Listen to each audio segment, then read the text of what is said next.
bịa n'ụbọchị taa Christopher Udoganyala Nnaluo Uduaka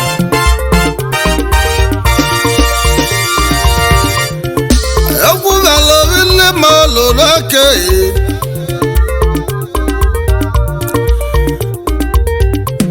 egwu galobi nne ma lụrụ aka no Udoganyala ma lụrụ aka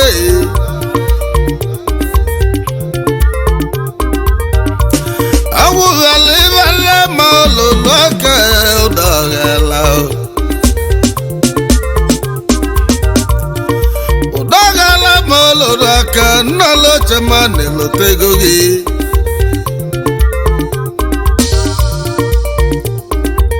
Nnaluo lebụrụ ike ma elotego gị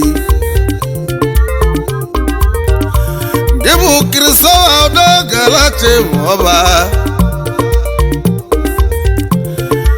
gị bụ managing director Olemu Asuwaji Nigeria Limited nwanne m Kebbi Steeti Kilo Ọbụla Colombia Nnaluo lebụrụ ike m ya etiliga egwu Udoganyala ma lụrụ aka ka ọgịrịga wasili ike n'ime ọra ma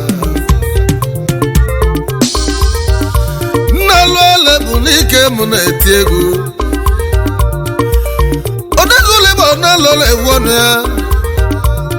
Udoganyala ma lụrụ aka esimuke n'oge lie Mrs. Franka Nkechukwu Chenwụba na Mmiatanam Udoganyala ma lụrụ aka ka ọgịrịga walụ ejere Mmiatanam Nnaluo lebụrụ ike ma ọ bụ ya na ebe o jere n'ụlọ nwanyị ya n'ime ama aja nne Nnaluo lebụrụ ike m na-ekene gị Udoganyala ma lụrụ aka Nnaluo chema na-egwu Odezulibọ Nnaluo egwu ọnụ ya ọkala m izi mọlụ ya jide ọfọ Udoganyala ma lụrụ aka Nnaluo lụrụ gị n'ebe nọ ọkala gị ụgbọlụla bụ moche na-aza ekpele nwa ekpele chilaza ekpele ọkala nke ụgbọlụ ịtọ ọkala nke ụgbọlụ ịtọ mochila emere m Udoganyala Chilamelu Udoganyala ole m ma lụrụ aka ibe Nnaluo lebụrụ ike m na-ewu owu Chiwike ebulike ma olu Nnaluo lebụrụ ike m na-emele mmanwụ n'anyanwụ tata Odezulibọ Nnaluo egwu ọnụ ya Udoganyala ma lụ nwanne ya ọ na-agwa nwanne ya eburu ike nke yali anwụrụ eburu ike yali anwụrụ eburu ike ma olu ya ka Udoganyala ole m na-agwala agwa Nnaluo lebụrụ ike m siri ebeli n'ụwa warịma ọ bụ Chineme Udoganyala ụwa m na-arụ ya eme mmanwụ dịka Nnaluo lebụrụ ike m na-etile egwu Nnaluo kelele gị Nnaluo chema na-egwu Nnaluo lebụrụ ike m na-egwu owu ya mgbarịgo dịba Nnaluo na-egwu ọnụ ya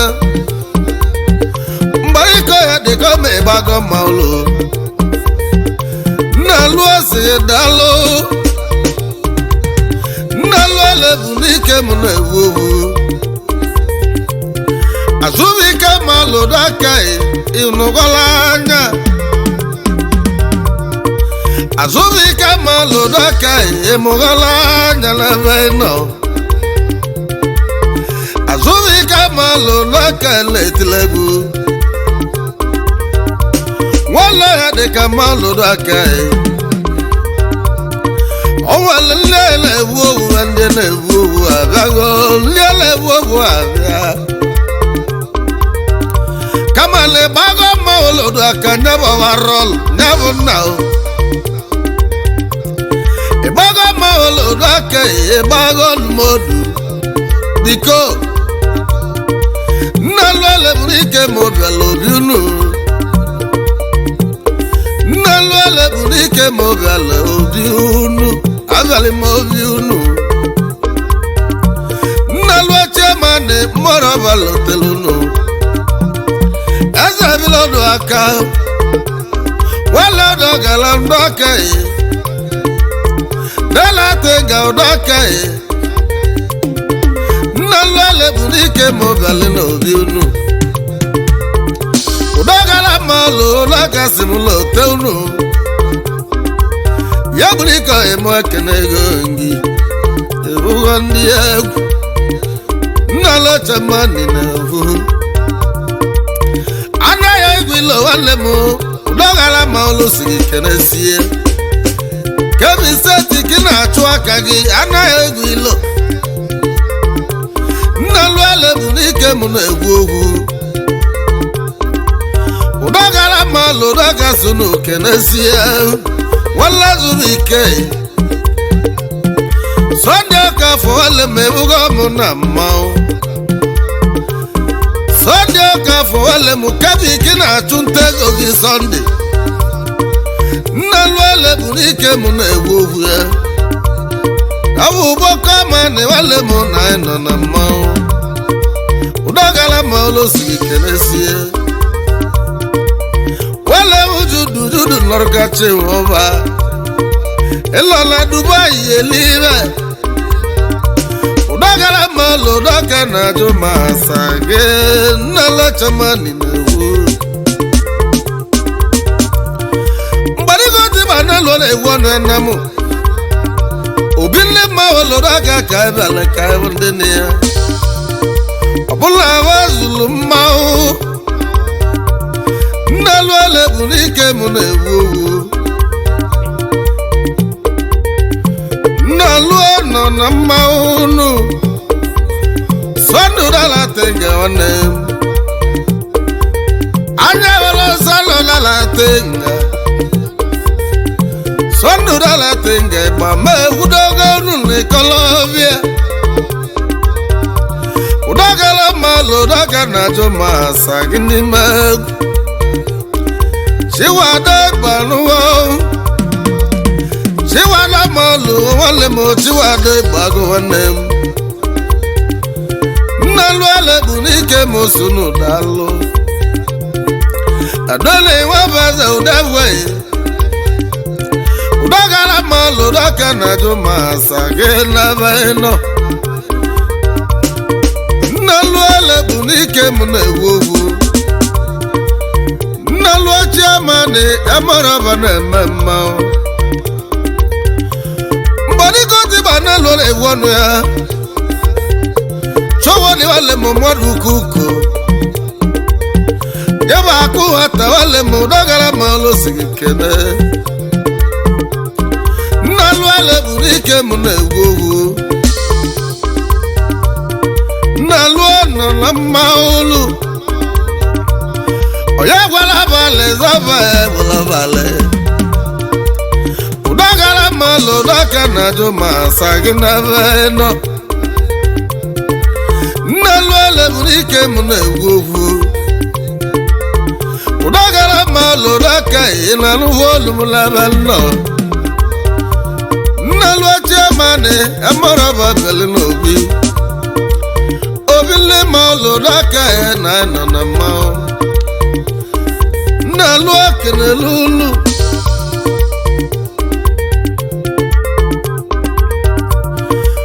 Mbarigo tiba Nnaluo le egwu anu ya Eberebe ebugo Okolabia nebu nina Oya negeti ononu aligo Nnaluo aligo mau Nnaluo aligo mau egwu okanga Mbozi nemulu Nnaluo le burike mo na nemulu mo wanegu Mula mara nazare ba maza nazare yazo Nnaluo chamane amara banelo teunu malo daka udagala malo aruago malo Ozi kanasi azari wabora luwebu kaza digwe gidi gidi Udagala si kanasi azari wabora luwebu kaza digwe gidi gidi lamuoi Odadule bohana lamau Wala maya deke mai Wala maya deke machira Udagala malo daka na jomasa gini mak Wana laima nyora moga dalu melim Oyani ki make mebeligomu bobo legumu Ozi kalasia Sunday azon kakia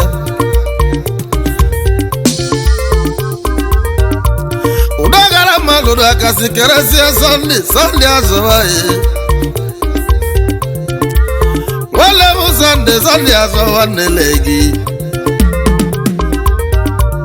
Udagala malo daka sunu kenani mewu Nnalo chamani newu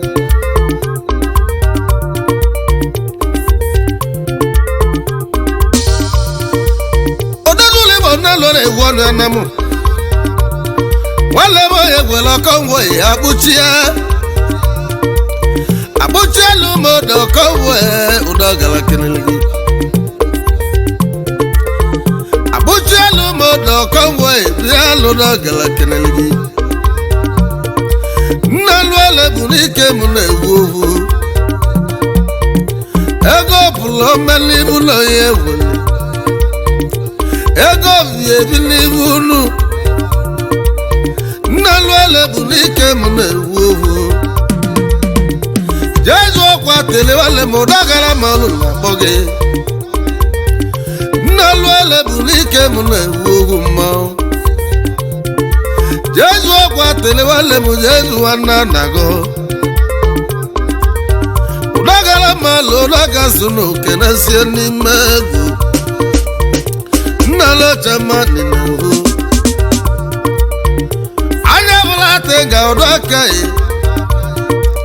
Udagala malo wale gine wugi Ozi gudabi dilila nyabuna No na buti amale mako gulolo Udagala malo newu Anago jini bo ebugo mona mao jini banago Anago jini bo wale mo Wale egwelo konwe Wale Singapore konwe Wale Jesu konwe kwa watel Anago mao Okala vela munina na jomasa gina vena Anago jini bo Nnaluo lebunike munewu Okala vela mulide ndio video na side Nyabu idana munine jona side Nyabu jona si idana mo Udagala malo daga sunu kenasi idana mo Nnaluo lebunike munewu Nnaluo chamane yamoroba na memmo Sone paka wale morimele paka Na morimele na munine orimele paka Gika wale bunike mune tilegu tata Udagala malo daga kano nivemo Wapo mula valo Silamu ya baluni wa mau Azubi kama lo daga mwebote Bavaba na volo Azubi kama la zubi ki ibaga maulu Wamelilo neji majimamu Sone pake uwaeno wameme Nnaluo kene lulu Singapore le mokongwe Gabu wala na gonji n'Igbo gabu ike na malichi wala na bozo kowa banobi ogiliga wale Singapore malacha ne mobo okala bia na munila na jo masagi Friday dogu Nnaluo le burike mu na ewu Nnaluo na ewu onu ya Damianu na ewe n'onu ego Wale mu Damianu na ewe na ino na mma Udogala ma lo loga sunu kenesie Ozulu kenesie Nnaluo le burike mu na ewu ogu mma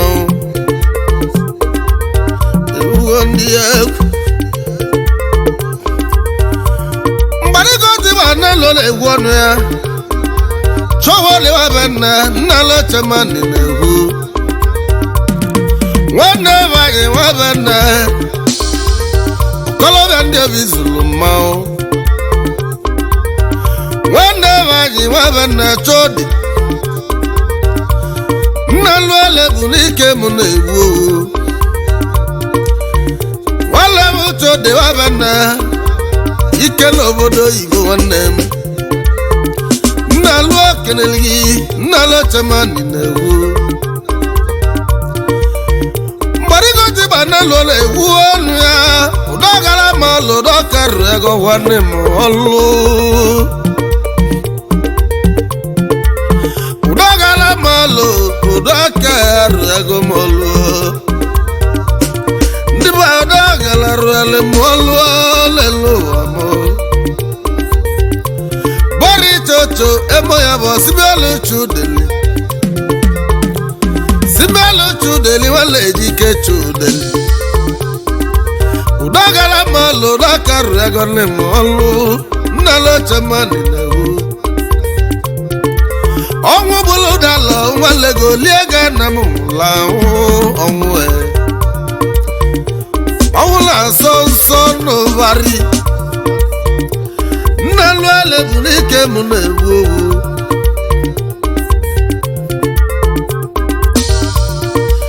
Mbarigo tiba Nnaluo na ewu na Udogala malo do aka Nigeria Limited wanne mu Udogala Nigeria Limited uwa mo narinja mama Udogala malo do aka Nigeria Limited odogu Nnaluo le burike mu na ewu Odibabu oka wale mu wane benji Odibabu oka wale benji ewu ndi egwu Nnaluo le burike mu na aju asage Nnaluo keneli Mbarigo tiba Nnaluo na ewu onu ya Okolobia na me baga wobe baga bwanne neke Udogala malo doka na jo masagi na egwu ya Nnaluo le burike mu na ewu Chiedu sonde wale mu bigisi Chiedu sonde wale mu noglega wale na nwa Chiedu sonde wale mu bigisi evuga mu na mao Gila wadu le batu Gila ne mo wunuto Chiedu sonde wale mu bigisi Nnaluo le burike mu sinu genesie Gila Udogala kusa na metema Udogala kusa evuga mu narinja mema Udogala malo dokaru ego ne molu Nnaluo le burike mu na ewu Nnaluo na mma ulu Nnaluo le burike mu sunu dalu wale mala si ego bụ sọ ụmụnna wale mala si ego bụ sọ ụmụnna Udogara malụ ụdọka na-ajụ ma asa gị n'egwu Nnaluo ele bụ n'ike ma osu n'uke n'esi ya Abadi na waya wale ga-abụ oje na wụbịa mụ ka nkọ Agbajizie marụ ebe luo ele ego Igbo si ya na tabazia Ele emesi ọgọ bụlọgwụ ma ejiri olime ọgọ ọzọ ndị be anyị Udogara malụ ụdọ akarị ego nne m ọlụ elesi Nnaluo ele bụ n'ike m na-egwu ogwu Ezi mụlọ okorobịa na m adịgo ma ọ babụla ezi chudele Udogara malụ ụdọ aka Nigeria Limited nwanne m Udoga Kebi kibi ekpo ego Udogala kebi kibi elili Nigeria Limited nwanne m na-abụlụ Udogala emele ihe emele m mele m ni Amụ n'anya na-abụ Nnaluo ele bụ n'ike m sonu Nnaluo amala Sasịlị mmiri ọgwụgwụ emu ewule m Mmiri owesi wale m wale firi ọgwụgwụ oke mmanwụ Mmanwụ pụlapụ emewere m sasịlị ọgwụgwụ ahụ Mmanwụ pụlapụ emewere m wale firi ọgwụgwụ nwanne m sansị Okalabia na munina na jo masage Samson Nnaluo ele bụ n'ike m na-egwu Raya melili m nlowu amala na-egwu Okalabia na m ike chuchozo ogulogedi n'iru ogedi Ogedi n'iru ogedi Nnaluo ele bụ n'ike m na-egwu gị Chiwabia mati ulam ye telegaru kimeli muiwa igwala Mola makati obaja Chiwabia mati ulam ye telunaru Wanalo Nnaluo ele Nnaluo ele bunike mune Nnaluo chemane morabane Uogu mao Odagule bo ano wale mula mao Gabu dalo gwose Wale do dalo gwose loburai Gabu dalo le mo dalo gwose mao Udogala malo udoga sunu kenesia Ajolo me ugo ya diko kaka newe Wale ya diko kaka newe miro Ndara mo biaba ekobo Wale kale tio kaka newe Nnaluo ele bụ n'ike m sonu kenesizi elulu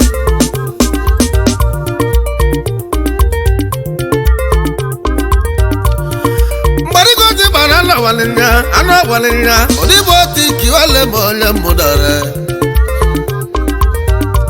Obaba tiki wale modiba mudare odibo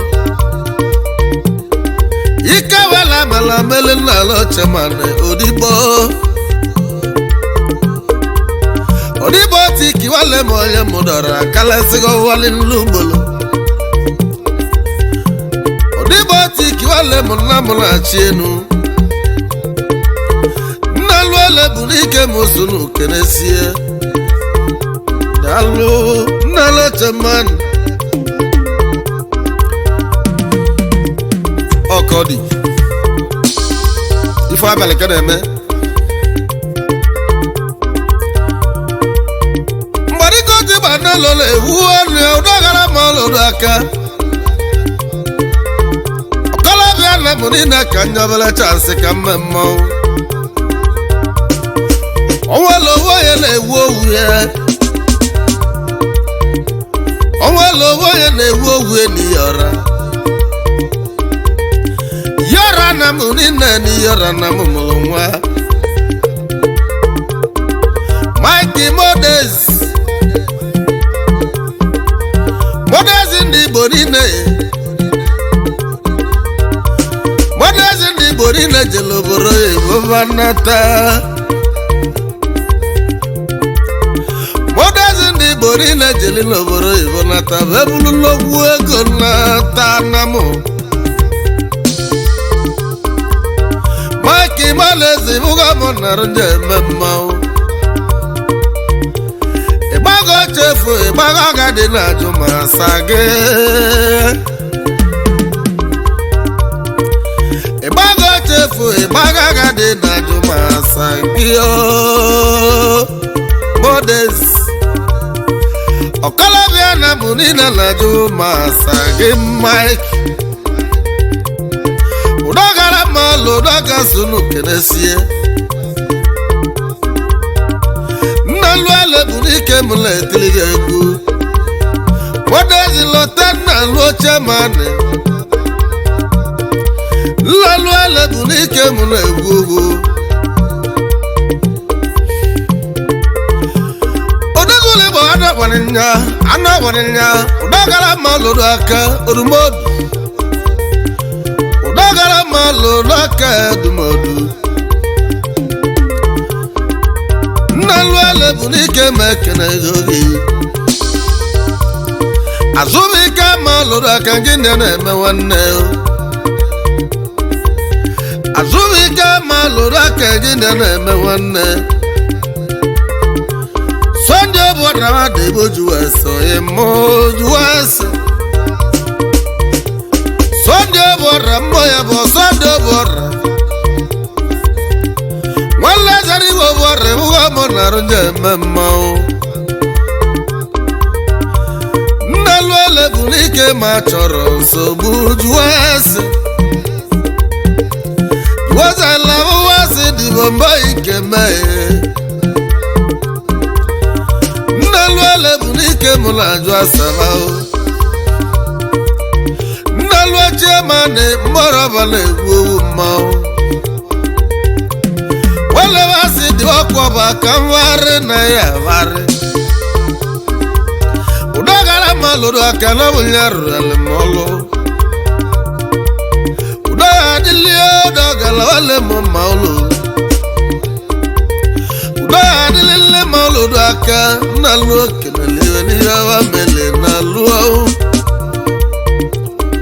ndị bụ Udogala ulu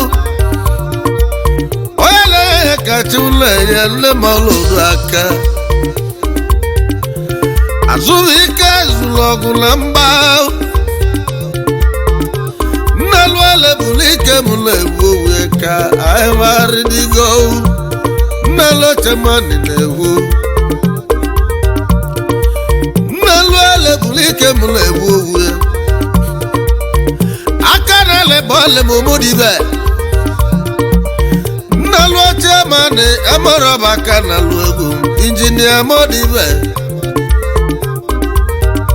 Injinia Modibe wale m na ya na-agụ Nnaluo bụ n'ike ma ekene iwu Udogala ma ọlụdụ aka Nnaluo chemani ya na-agụ aya na-agụ. Subscribe to Seskimo TV. Don't forget to like our videos and hit the bell icon to stay updated with the latest.